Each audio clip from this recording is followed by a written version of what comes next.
అందరికీ ఉగాది శుభాకాంక్షలు. ఈ కొత్త సంవత్సర ఆరంభంలో ఉగాది కథను మీతో పంచుకోవాలని అనుకుంటున్నాను. అయితే మన కథను ప్రారంభిద్దాం. కథ 1. సృష్టి ఆరంభం. బ్రహ్మపురాణం. బ్రహ్మపురాణం ప్రకారం ఈ విశ్వం శూన్యంగా ఉన్న సమయంలో మహావిష్ణువు నాభికమలం నుండి ఉద్భవించిన బ్రహ్మదేవుడు చైత్రశుద్ధ పాడ్యమి నాడే సృష్టి కార్యానికి శ్రీకారం చుట్టారు. విశేషం, కాలగణన, టైం క్యాలిక్యులేషన్ ఈ రోజు నుండే ప్రారంభమైంది.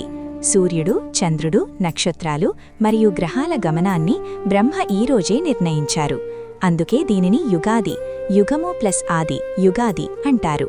అంటే కొత్త కాలానికి పునాది పడిన రోజు అని అర్థం. కథ 2. మత్స్యావతారం. వేదాల పునరుద్ధరణ. మరో ముఖ్యమైన పౌరాణిక గాథ ప్రకారం సోమకాసురుడు అనే రాక్షసుడు బ్రహ్మదేవుడి వద్ద ఉన్న వేదాలను దొంగిలించి సముద్రగర్భంలో దాక్కుంటాడు.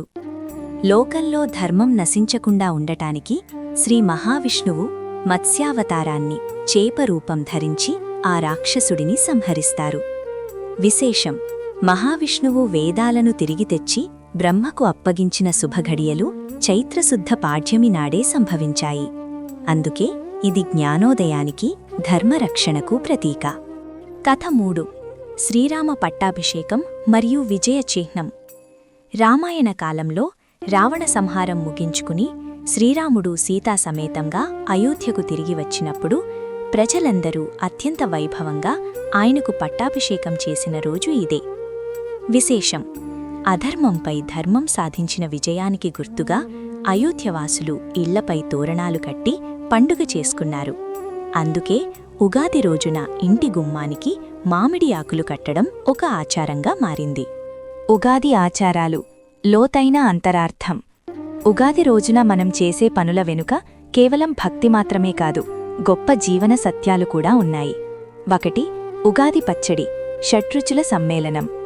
ఇది కేవలం ఒక ప్రసాదం కాదు, జీవితానికి ఒక మార్గదర్శి. ఇందులో 6 రుచులు ఉంటాయి.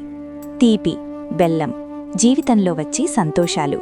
పులుపు, చింతపండు, అప్పుడప్పుడు ఎదురయ్యే చిక్కులు, నేర్పుగా వ్యవహరించాల్సిన సందర్భాలు.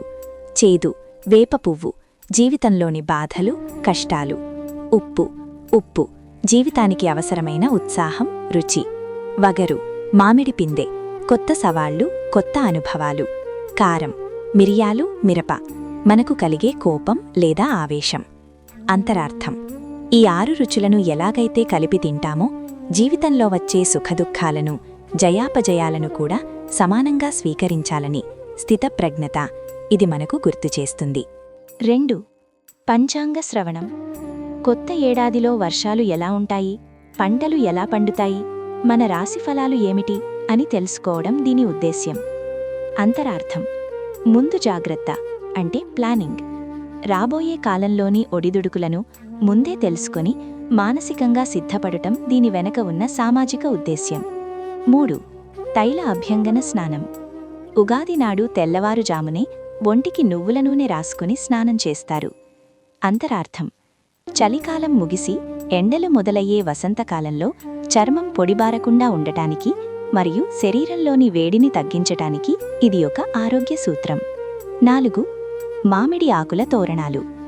మామిడి ఆకులు గాలిలోని కార్బన్ డయాక్సైడ్ను ఎక్కువగా పీల్చుకొని ప్రాణవాయువును అంటే ఆక్సిజన్ను ఇస్తాయి. అంతరార్థం, కొత్త చిగుళ్లు వచ్చే ఈ కాలంలో ప్రకృతికి కృతజ్ఞత తెలుపుతూ ఇంటి వాతావరణాన్ని శుద్ధి చేయడం దీని ఉద్దేశం. ఈ కథలు మరియు మంత్రాలు మీకు నచ్చితే మా ఛానల్ను సబ్స్క్రైబ్ చేయండి.